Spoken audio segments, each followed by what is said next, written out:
இது நம்ம கோயிலுங்க. இதுக்கு போய் வெளியே வசூல் பண்றது நியாயமே கிடையாது. 1 வருஷம் ஆனாலும் சரி 2 வருஷம் ஆனாலும் சரி இத நம்ம செலவுலயே கட்டி முடிக்கணுங்கிறேன். வாங்க தம்பி. வாங்க. அம்மா வரலையா தம்பி? ஏதோ முக்கியமான வேலையை காலையிலேயே புறப்பட்டு வெளியே போயிருக்காங்க. நம்ம காலனில இந்த மாதிரி நல்ல காரியத்துக்கெல்லாம் நீங்க 2 பேரும் முன்னாடி வந்து நிப்பீங்க. எப்போ உங்க 2 பேரையும் ஒன்னாவே பார்த்துட்டு இப்போ உங்களை மட்டும் தனியா பாக்குறதுக்கு மனசுக்கு ரொம்ப கஷ்டமா இருக்கு. நம்ம காலனில நடக்கிற எந்த பிரச்சனையும் தீர்த்து வைக்கிறவர் இந்த விநாயகர் தான். இவர் இருக்கும்போது சத்யண்ணனையும் விஜயண்ணனையும் ஒண்ணு சேகாம விட மாட்டாரு. நீங்க வேணா பாருங்க, இன்னும் கொஞ்ச நாள்ல விஜயண்ணனே இங்க வந்துருவாரு.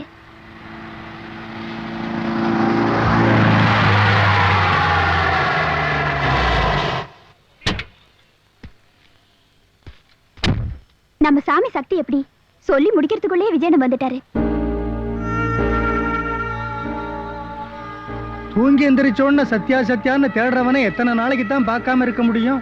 செலவு பண்ணி படிக்க வச்சவன உட்கார வச்சு சோறு போடணும்னு நினைச்சவனாச்சே, எப்படி பார்க்க வராம இருக்க முடியும்? இத பாருங்க, பிரிஞ்சு போன நண்பனை பாக்குறதுக்காக ஒண்ணு நான் வரல. இன்னைக்கு இந்த இடம் ஏலத்துக்கு போகுது. எப்படி அதை நாங்க வாங்க போறோம். அதனால நீங்க எல்லாரும் இந்த இடத்தை காலி பண்ணிட்டு போறது நல்லது. பிறந்த இடத்தை மறக்கிறது கூட தப்பு இல்ல. ஆனா பல வருஷமா வாழ்ந்து வளர்ந்த இடத்தை மறக்கிற பாரு, அது யார் எதுவும் பேச மாட்டாங்க. இவங்க எல்லாம் இந்த இடத்தை விட்டு காலி பண்ண மாட்டாங்க. என்ன பண்ணுவேன்? பண்ண வைப்பேன்.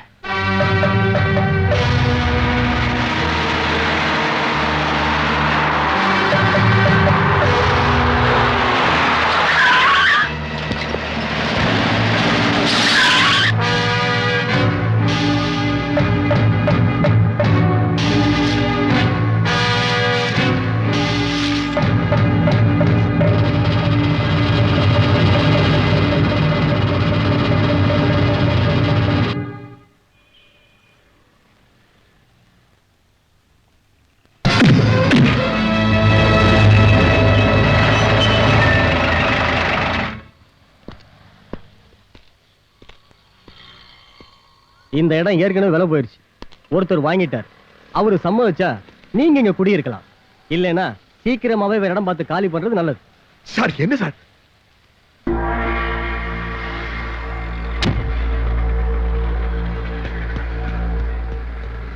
ஐயா, இந்த இடத்துக்கு என்ன வாடகையோ அதை நாங்க உங்ககிட்ட கொடுத்துறோம். இத பாருங்க, வாடகை வேணாலும் உயர்த்திக்கங்க. தயவு செஞ்சு எங்களை காலி பண்ண மட்டும் சொல்லிடாதீங்க. கவலைப்படாத சத்யா, யாரும் யாரையும் காலி பண்ண வைக்க முடியாது. இந்த இடத்தை இவங்க வாங்கல, நான் வாங்கியிருக்கேன். அதுவும் உன் பேர்ல வாங்கியிருக்கேன். இன்னையில இருந்து இந்த காலனிக்கு பேரு சத்யா காலனி. தெய்வத்தை நேர்ல பார்க்க முடியலன்னு எல்லாரும் ஏங்குறாங்க. நான் அதிர்ஷ்டசாலிமா.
மன்னிச்சிருங்க.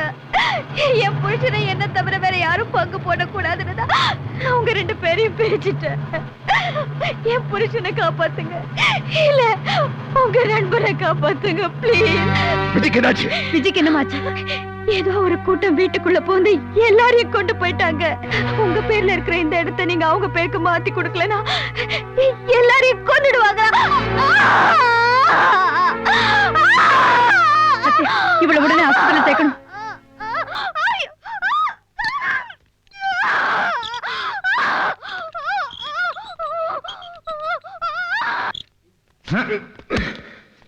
நீ நீயா? என்ன மன்னிச்சிட மாட்டாண்டோம். இடத்த வாங்கினது ஓன் தங்கச்சி. அதுக்காக என்ன நான் பலியாக்க விரும்பல. உன் மருமகனை பிடிச்சிட்டு வந்தா பத்திரம் இவர் கைக்கு வந்துரும்னு நான் தான் சொன்னேன். துரோகி! கொலை செய்யறவங்க கூட தப்பிக்கிறதுக்காக கடைசி நேரத்தில் அப்ரூவர் ஆயிடுறான். நான் அப்ரூவரா மாறினதுல என்ன தப்பு? பத்திரம் கைக்கு வர வரைக்கும் இவங்களை பிடிச்சு கட்டுக்கடா. சத்யா, இந்த பத்திரத்தை கொடுத்து உடனே விஜய காப்பாத்து. சுமந்தியை நான் பாத்துக்கிறேன். பத்திரம் கட்டி இருக்கட்டும், நான் விஜயோட வரேன்.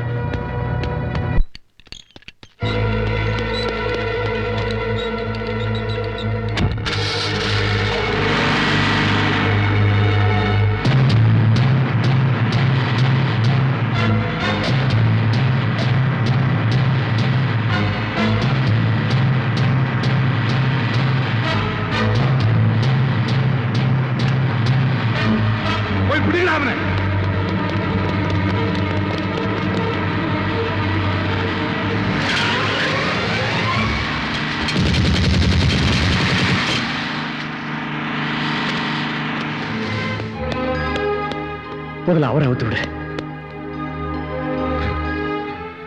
ஒரு தப்பான நண்பர்களுக்கு நாங்க உதாரணம், உயிருக்குறான நட்புக்கு நீங்க உதாரணம். நீங்க முதல்ல இருந்து போங்க, நாங்க எப்படியாச்சும் வந்துடுறோம்.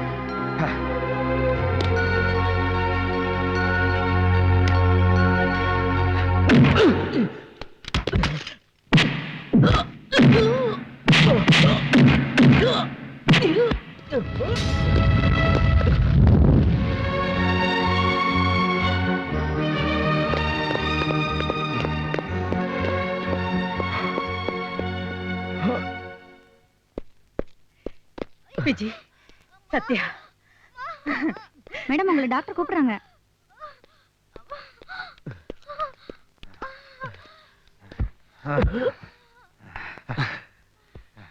சத்யா, இனிமே என்னை விட்டு நீ எங்கேயும் போக கூடாது. எப்பவும் என் கூட தான் இருக்கணும். ஒரு நிமிஷம் கூட என்னை விட்டு பிரிய மாட்டேன்னு எனக்கு சத்தியம் பண்ணி கொடு.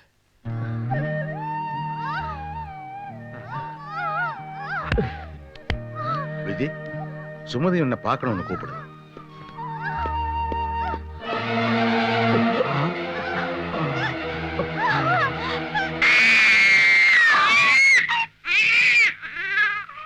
சத்யா, சத்யா, டேய் சத்யா, எனக்கு பையன் பிறந்திருக்காண்டா.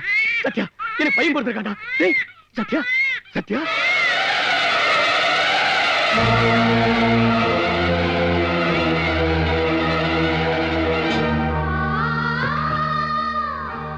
சத்யா, டேய் சத்யா, டேய் சத்யா, என்னை விட்டு பிரிய மாட்டேன்னு சொன்னேன் சத்யா. எப்பவும் என் கூட தான் இருப்பேன்னு சொன்னேன் சத்யா. சத்யா, போய் சொல்லிட்டு போயிட்டேன் சத்யா. சத்யா, சத்யா, என்னை விட்டு போகாத சத்யா. சத்யா, என்னை விட்டு போகாத சத்யா. சத்யா, சத்யா, என்னை விட்டு போகாத சத்யா. சத்யா, என் கூட பேசு சத்யா. சத்யா உன்னை விட்டு போகல, இப்பவும் உன் கூடவே தான் இருக்கான். அவன் உயிரை உன் குழந்தைக்கு கொடுத்துட்டு நிரந்தரமா உன்னை விட்டு பிரியக்கூடாதுன்னு முடிவு பண்ணிட்டான். அவன் கண்ணை மூடும் போது உன் குழந்தை கண்ணை திறந்துட்டான்.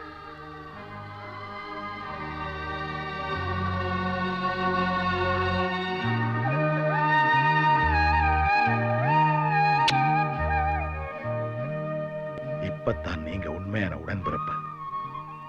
இனிமே அவனை உன்னையும் யாராலே எப்பவும் பிரிக்க முடியாது. சத்யா, விஜய்!